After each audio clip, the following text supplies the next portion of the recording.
They dug too deep and found something waiting. Altaron remained, not moving, not striking, only watching. And beneath it, Elioren continued.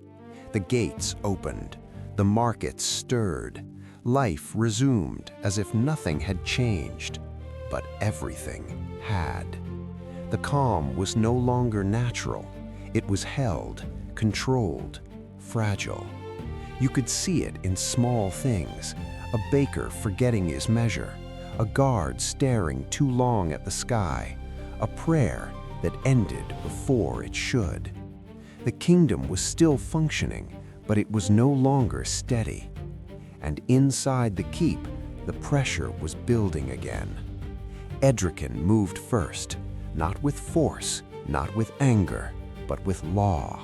He invoked the right of his house, a clause meant for crisis, a power rarely used, a demand that the truth be revealed, because he already knew something was being hidden, and this time he would not be excluded. The council was called again. No ceremony, no banners, only necessity. One by one they arrived, Sarah calm as ever, Edrican precise, prepared, Calian composed, watching everything, and Valcarius carrying war with him even in silence. Ilan sat at the center, no crown, no symbol, because this time power was not what mattered, truth was. Edrican did not wait. What did Altaron demand? No hesitation, no diplomacy, just the question that had been hanging over everything.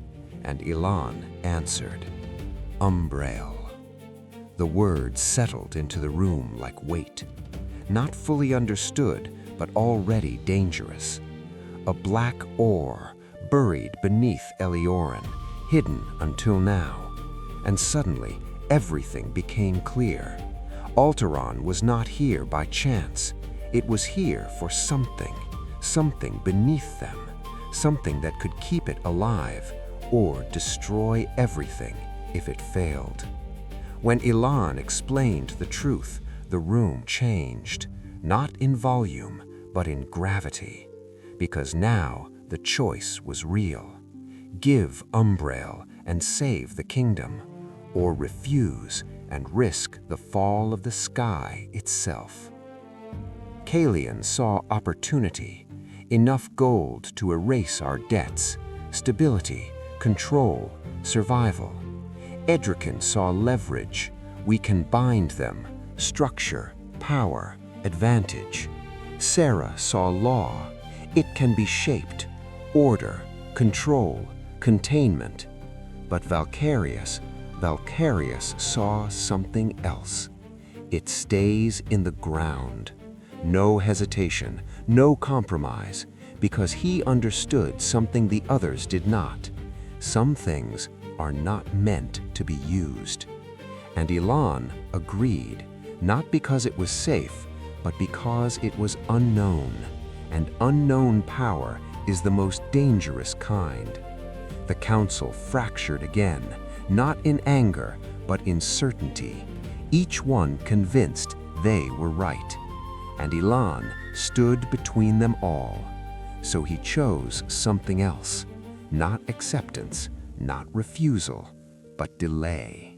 He would take a fragment, a small piece, enough to study, enough to understand, but not enough to break what lay beneath. It was a risk, but it was controlled, or at least it seemed that way.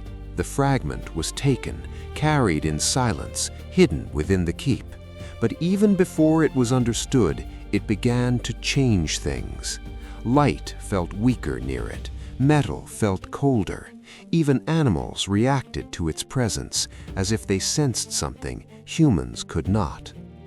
Ilan brought it to Thalynis, and for the first time she did not hide her concern. You touched it. Not accusation, not anger, recognition, because something had already begun. Ilan wanted answers, knowledge, control, but Thalynis knew better. Elioren cannot understand this, because Elioren had forgotten what lay beneath its own world, forgotten what had been buried on purpose. The sages would measure it, weigh it, strike it, and still they would not understand it, because Umbrael was not just stone, it was something older, something deeper, something that required knowledge Elioren no longer had. And so a new path opened, not war, not negotiation, a journey to Maelis, where knowledge had not been buried, where memory still lived. But Ilan could not go. A king cannot abandon his throne when the world is watching. So the choice fell somewhere else. Send your heir. And in that moment, the cost became personal. Not just a kingdom, not just a decision, but blood, the future itself, sent into uncertainty. The journey began, quietly, carefully, through roads watched by enemies and skies watched by something far worse. In Maelis, the world was different. No rigid order, no heavy law, only knowledge shaped by time. And there, the truth began to reveal itself. Umbrael was not just an ore, not just power, not just fuel.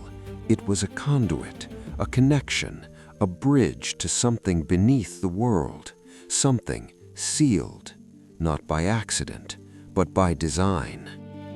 And Altaron was not just using it, it was depending on it, feeding on it, drawing from something that was never meant to be touched. And that meant one thing: this was never about survival, it was about consequence.